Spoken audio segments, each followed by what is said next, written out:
A Santíssima Virgem nos disse, em todas as suas aparições, que ela e seu filho estão sempre conosco para nos ajudar. Isso nos enche de confiança e fé. Enquanto a fé pode realmente mover montanhas, orar pela intercessão de Maria pode trazer uma intervenção muito mais forte e direta dela, tanto em nossas vidas privadas quanto na vida de países inteiros e até mesmo de todo o planeta. Ela não é Deus, mas distribui as graças de seu Filho como mãe bondosa. Por isso, é chamada de medianeira de todas as graças. E às vezes, ela é mostrada fisicamente fazendo a intervenção, para reforçar nossa confiança. Este é o caso que trataremos neste vídeo. Aqui falaremos de uma das maiores intervenções da Virgem Maria em apoio a um país contra seus invasores, onde milhares a viram intervir diretamente na batalha, mostrando-se no céu. E não é uma história medieval, aconteceu recentemente no século XX. Eu sou Denise Lima e antes de iniciarmos essa história, peço que se inscreva no canal se ainda não for inscrito, ative o sininho para receber todas as notificações, curta e compartilhe o amor de Maria. Este vídeo tem como fonte Foros de la Virgem. A história está repleta de intervenções de Deus em momentos angustiantes, principalmente por meio de manifestações da Virgem Maria, para resolver grandes problemas de seus filhos. Podemos citar a Batalha de Lepanto, em 1571, quando os muçulmanos estavam prestes a conquistar a Europa.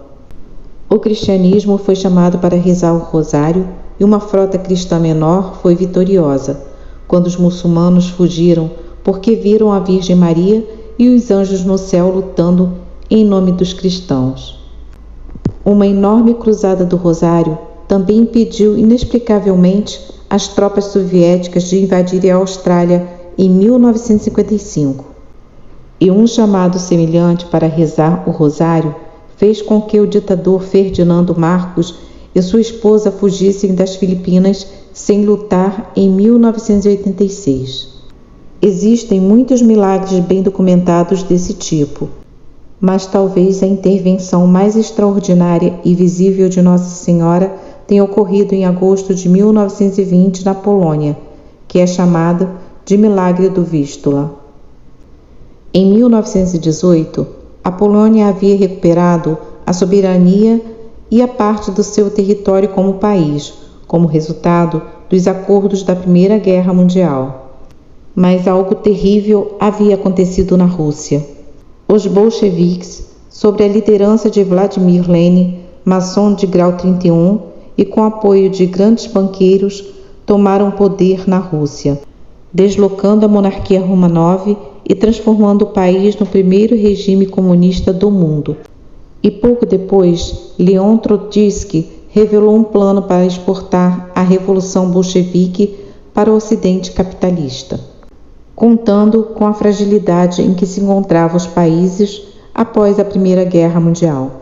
Foi precisamente sobre isso que a bem-aventurada Virgem Maria alertou o mundo em Fátima um ano antes, em 1917. Os bolcheviques careciam da força militar necessária para invadir toda a Europa. No entanto, eles acreditavam que o proletariado oprimido receberia com alegria o Exército Vermelho e se juntaria à luta contra a sua exploração.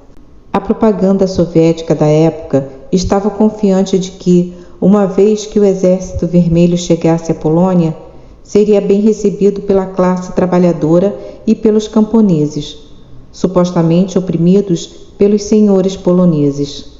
Mas quando a invasão soviética da frágil nova nação da Polônia começou, os poloneses não saudaram o Exército Vermelho como libertador. E, ao contrário, invadiram igrejas e capelas, rezando para que Deus e Maria os livrassem do assalto vermelho. Os bispos poloneses recorreram ao Papa Bento V para rezar pela Polônia. Eles também pediram orações aos bispos de todo o mundo, com o apoio inestimável do núcleo apostólico Achille Rat, que mais tarde seria investido como Pio IX. Ele visitava as tropas do Fronte e era o único diplomata que ficava em Varsóvia, dizendo que queria ver o Anticristo cara a cara. E em 19 de junho de 1920, a Igreja polonesa consagrou publicamente a nova prática polonesa ao coração de Jesus, com a presença dos mais altos funcionários do governo. Estava claro que a fé católica seria o grande obstáculo para a invasão soviética, pois a ajuda militar enviada por outros países foi retida pelos sindicatos dos países vizinhos, validado pela Liga das Nações, antecessora das Nações Unidas. Enquanto os governos compostos principalmente por maçons não fizeram muitos esforços para ajudar a Polônia. Os bolcheviques marcharam praticamente sem impedimentos em seu caminho para Varsóvia, deixando devastação em seu rastro. Em 6 de agosto, o marechal Piłsudski elaborou um plano frágil para resistir à invasão, e ele pediu aos cardeais poloneses que enviassem mais capelões para o exército, e 96 padres voluntários apareceram. Neste dia 6 começou uma novena nacional que culminaria no dia 15 de agosto, festa da Assunção da Santíssima Virgem, que foi também o mesmo dia em que o rei Jan Sobieski, quase 240 anos antes, deixou Cracóvia com a bandeira da Virgem Maria para derrotar a invasão muçulmana da Europa, na Batalha de Viena, e onde ela se fez presente nos céus, também debandando os muçulmanos. Ao mesmo tempo, a adoração eucarística diária foi estabelecida em todas as igrejas do país. No dia 14, um desses capelões voluntários, o padre Jean, disse profeticamente em sua última missa: "Pesadas baixas nos esperam, mas em breve, no dia 15, dia de Nossa Senhora, o destino se voltará a nosso favor." Ele quebrou as fileiras e foi para a frente para liderar os jovens soldados, segurando firmemente uma cruz. E apontando para o inimigo, ele gritou: "Por Deus e país." Então, uma bala bolchevique o atingiu na testa e ele caiu no campo de batalha. Esse seria o ponto de virada da batalha e da história. Um brilho estranho apareceu no céu e, de repente, os bolcheviques ficaram aterrorizados, largaram tudo e fugiram. Os soldados poloneses não sabiam por que esse pânico. O cardeal Aleksander Kakowski escreveria mais tarde em seu diário que os bolcheviques presos relataram ter visto um padre de batina com uma cruz na mão e acima dele a mão de Deus. E no próprio dia 15 de agosto, um oficial atacou o batalhão de elite dos bolcheviques à noite, sem ordens para fazê-lo. Mas, em vez de repetir o ataque, os prisioneiros bolcheviques capturados disseram que inesperadamente viram uma figura feminina enorme e poderosa no céu escuro, brilhando como a luz. Não era um fantasma nem uma aparição, mas uma pessoa viva que usava roupas azul marinho que esvoaçavam ao vento e cobriam Varsóvia. Havia uma auréola luminosa em torno de sua cabeça, e em uma das mãos ela segurava algo como um escudo, com o qual desviava projéteis disparados contra os poloneses, que depois voltavam a explodir nas posições bolcheviques. Ela estava acompanhada por uma frota de anjos alados, vestidos com armaduras de aço reluzentes, do tipo que se usavam na Batalha de Viena em 1683. Os soldados poloneses não perceberam que a Santíssima Virgem apareceu acima de suas cabeças. Eles só viram a estranha eficácia de seus tiros e o pânico dos bolcheviques.